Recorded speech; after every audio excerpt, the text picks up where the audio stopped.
বিহারে ভোটের আগে একটা বড় সিদ্ধান্ত নিয়েছে নির্বাচন কমিশন এবং এই সিদ্ধান্ত কিন্তু গোটা দেশ জুড়ে লাগু হতে চলেছে। সিদ্ধান্তটা কিন্তু খুব খুব গুরুত্বপূর্ণ, কারণ নির্বাচন কমিশন জানিয়েছে ভোটার কার্ডের কোনো নতুন হোক বা সংশোধন যে কোনো কাজের জন্য আধার কার্ড এবং প্যান কার্ড মান্যতা পাবে না।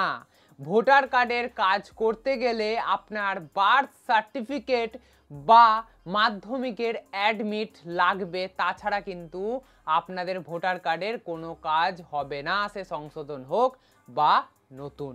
আজকের এই ভিডিওতে আমরা এটা নিয়েই কথা বলবো যে নির্বাচন কমিশন হঠাৎ করে এরকম সিদ্ধান্ত কেন নিল, এবং আজ পর্যন্ত আমরা দেখছিলাম যে আধার কার্ডের গুরুত্ব অপরিসীম। যেখানেই আপনারা যান না কেন আধার কার্ড কিন্তু সব জায়গাতেই ম্যান্ডেটরি করা ছিল, ব্যাংক থেকে পোস্ট অফিস আর এয়ারপোর্ট থেকে ট্রেনের টিকিট সব জায়গায় কিন্তু আধার কার্ড বাধ্যতামূলক। তাহলে নির্বাচন কমিশন হঠাৎ করে এখন কেন বলছে যে আধার কার্ডকে আমরা মান্যতা দেব না? তাহলে আগামী দিনে কি হতে চলেছে বুঝতে পারছেন? আজকের এই ভিডিওতে আমরা এই সমস্ত নিয়েই বিস্তারিত আলোচনা করব যে নির্বাচন কমিশন হঠাৎ করে এরকম কেন সিদ্ধান্ত নিল, আধার কার্ড প্যান কার্ডকে কেন তারা মান্যতা দেবে না বলেছে, এবং এই বিষয়ে অন্যান্য রাজনৈতিক দল কি বলছে, সমস্ত কিছু আজকের এই ভিডিওতে আমরা ডিটেলসে জানবো। তো চলুন আজকের এই ইন্টারেস্টিং ভিডিওটা শুরু করা যায়। আচ্ছা, এর আগের দিন আপনাদের একটা ভিডিওতে আমি বলেছিলাম যে আধার কার্ডকে নির্বাচন কমিশন আর মান্যতা দিচ্ছে না। আপনারা যদি অনলাইনে বা অফলাইনে যেখানেই হোক না কেন ভোটার কার্ডে যদি কোনো কাজ করেন নতুন বা কারেকশন, তাহলে সেক্ষেত্রে আধার কার্ড জমা যদিও দেন, তাহলে আপনাদের ভেরিফিকেশনের জন্য বিএলও থেকে বা আপনাদের এরিয়াতে যে ভোটার অফিস রয়েছে সেখান থেকে ডেকে পাঠানো হবে এবং অন্যান্য নথিপত্র আপনাদের কাছ থেকে চাওয়া হবে। মানে আধার কার্ডটাকে গুরুত্ব দেওয়া হচ্ছিল না। এখন আধার কার্ড কি, আধার কার্ডের সাথে প্যান কার্ডটাকে গুরুত্ব দেওয়া হচ্ছে না, কারণ আধার কার্ড দেখেই কিন্তু প্যান কার্ড হয়, পুরোটাই আধার কেন্দ্রিক। আধার দেখেই চট করে কিন্তু প্যান কার্ড হয়ে যায়, 2 ঘন্টায় প্যান কার্ড বেরিয়ে যায় এখনকার দিনে।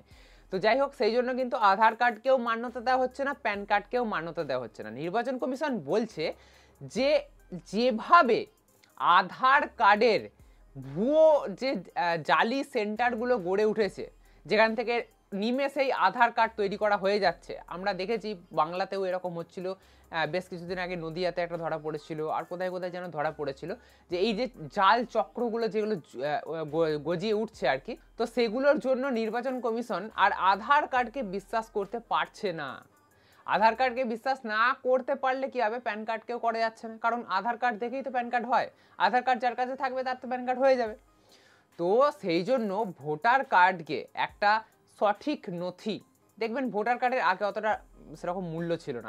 আমি এর আগেও আপনাদের ভিডিওতে বলেছি যে ভোটার কার্ড অতটা লাগে না, শুধু ভোট দিতে গেলেই লাগে, আর আধার কার্ড দিয়েই সব কাজ হয়ে যায় আজকালকার দিনে। কিন্তু নির্বাচন কমিশন চাইছে যে ভোটার কার্ড ভারতীয়দের জন্য একটা শক্তিশালী নথিপত্র হোক, যে যারা ভারতীয়, অ্যাকচুয়ালি যারা ভারতীয়, যারা অনুপ্রবেশ করেনি তাদের কাছেই ভোটার কার্ড থাকুক, এবং ভোটার কার্ড আগামী দিনে একটা যেন ভালো কার্ড হিসাবে, মানে এই কার্ডই যেন অন্যান্য জায়গায় ব্যবহার হয়, বা যে মেন নথিপত্র যেখানে যেখানে লাগে সেখানে যাতে ভোটার কার্ডকে মান্যতা দেওয়া হয়, সেই জন্য ভোটার কার্ডকে আরও স্ট্রং করতে এই রকমই নতুন নতুন পদক্ষেপ নিচ্ছে কিন্তু নির্বাচন কমিশন। তো সেই পদক্ষেপেরই একটা অংশ হচ্ছে নির্বাচন কমিশন জানিয়েছে যে ভোটার কার্ডের নতুন বা যে কোনো রকম কারেকশনের জন্য এখন থেকে আর আধার কার্ড বা প্যান কার্ডকে মান্যতা দেওয়া হবে না। সেই ডকুমেন্ট প্রুফ হিসেবে এখন থেকে আপনাদের বার্থ সার্টিফিকেট বা আপনাদের যে বোর্ড, বিহারের বোর্ড আলাদা, পশ্চিমবঙ্গের বোর্ড আলাদা, তো বোর্ডের যে অ্যাডমিট কার্ড বা রেজাল্ট, তার মধ্যে যদি ডেট অফ বার্থ উল্লেখ থাকে, তো সেই ডকুমেন্ট কিন্তু নেওয়া হচ্ছে। নির্বাচন কমিশন মনে করছে আধার কার্ড এবং প্যান কার্ডের থেকে বার্থ সার্টিফিকেট এবং অ্যাডমিট কার্ড, বোর্ডের অ্যাডমিট কার্ড কিন্তু অনেক বেশি স্বচ্ছ, এবং এতে জালিয়াতি হয়নি বলেই নির্বাচন কমিশন এখনো পর্যন্ত মনে করছে। তো সেই জন্যই কিন্তু এই নথিপত্রগুলো চাওয়া হচ্ছে। এরপরে বিরোধীরা বলছে কি, বিরোধীরা বলছে পুরোটা একটা চক্রান্ত চলছে, একটা গোটা দেশ জুড়ে বিরাট একটা বড় চক্রান্ত রয়েছে। কারণ এবারে বিরোধীদের কথা একদম ফেলে দেওয়া যায় না, কারণ তারা বলছে যে বার্থ সার্টিফিকেট আগেকার মানুষ কোথায় পাবে? আগেকার দিনের মানুষ হসপিটালে কম জন্মগ্রহণ করেছে এবং দাইমারা আগে জন্মগ্রহণ বেশি করিয়েছে। তখন সবকিছু বাড়িতে বাড়িতেই হতো আর কি। তো তখন তো আর সার্টিফিকেট, বার্থ সার্টিফিকেটের প্রশ্নই ওঠে না। তো সেক্ষেত্রে বার্থ সার্টিফিকেট তারা পাবে কোথায়? আরও একটা কথা, যে আগেকার দিনে সাধারণ মধ্যবিত্ত ঘরের মানুষ কিন্তু অত বেশি পড়াশোনা করতো না যে বোর্ডের সার্টিফিকেট পাবে।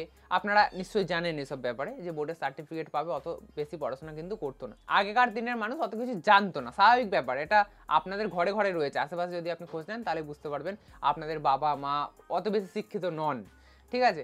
তো আগেকার দিনে শিক্ষার লেভেল হাই ছিল, কিন্তু মানুষের পড়াশোনার প্রতি ঝোঁক বা তাদের পরিবারের পড়াশোনার প্রতি ঝোঁক অতটা ছিল না। বড় হলেই ছেলেদের কাজে লাগিয়ে দিত, এরকম একটা ব্যাপার ছিল।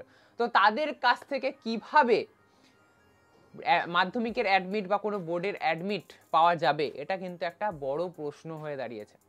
তো এটা কিন্তু বিরোধীরা এই নিয়ে কিন্তু সরব হচ্ছে, নতুনত্ব কিছু না কিছু নিয়েই কিন্তু নির্বাচন কমিশন একটা করে নির্দেশিকা দিচ্ছে। এবারে কোথায় এটা দাঁড়াবে, কোথায় কিভাবে স্বচ্ছ হবে, এটা নিয়ে নির্বাচন কমিশন হয়তো আগামী দিনে আরও বেশি করে ভাববে, হয়তো সময় লাগবে।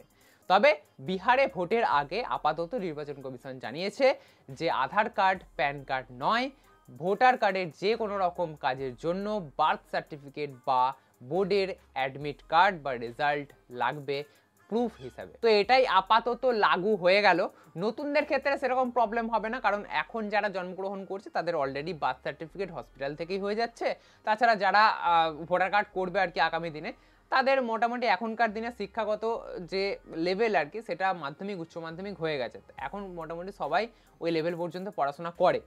তো যাই হোক, তাদের কাছ থেকে বোর্ডের সার্টিফিকেট পাওয়া যাবে। কিন্তু যারা কারেকশন করবে আগেকার মানুষ, তাদের ক্ষেত্রে একটু প্রবলেম হবে, কিন্তু নতুনদের ক্ষেত্রে সেরকম প্রবলেম হবে বলে মনে করা হচ্ছে না।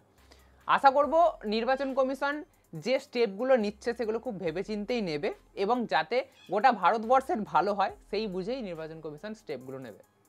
বিরোধীরা আরও বলছেন যে আধার কার্ডকে এতদিন পর্যন্ত পুশ করা হয়েছে এবং বলা হয়েছে আধার কার্ড একদম স্বচ্ছ কার্ড, কারণ এর মধ্যে ওটিপি বেসড রয়েছে, হাতের ছাপ, ফিঙ্গারপ্রিন্টের সব কিছু সিস্টেম রয়েছে।